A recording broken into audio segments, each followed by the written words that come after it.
May nakita ako dito guys oh. Grabe ang ganda ng mga ugat-ugat. Sa anong kahoy kaya to? Yun oh.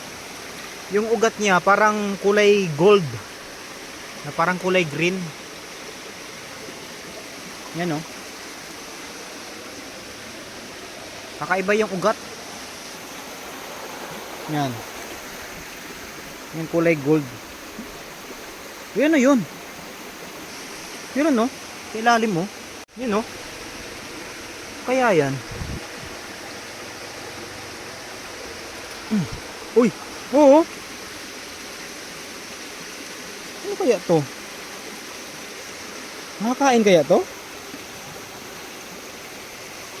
Baka marami pa yan dyan.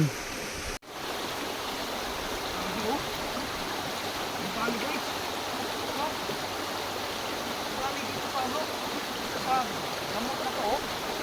Ang tawag dito ugat. Ano yung ugat? Ano dito sa ugat? Sabi ang dami oh. Ano yung mga nakuha ko guys oh. Galing sa ugat. Ang dami niya. Ang galing dito sa ugat. Ano yun? Makakain niya ito guys. Mga ka-adventures. Yan o. Yan yung laman niya. Yan o. Kulay red na parang ewan. Saka yung kulay din niya, tulad rin ng kulay nito o. Galing ano. Meron ba nakakaalam sa anong prutas na to?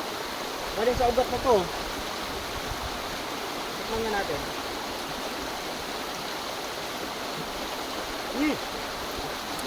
Medyo maasim-asim na manamis-namis.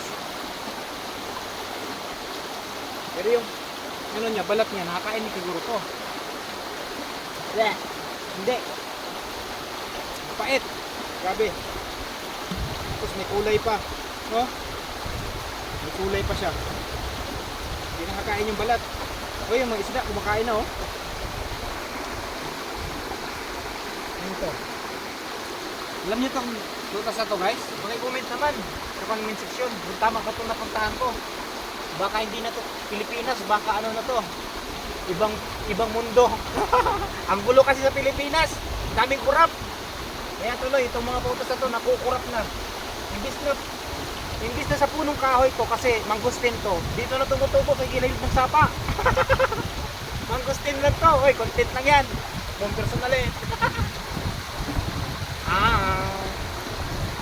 More power.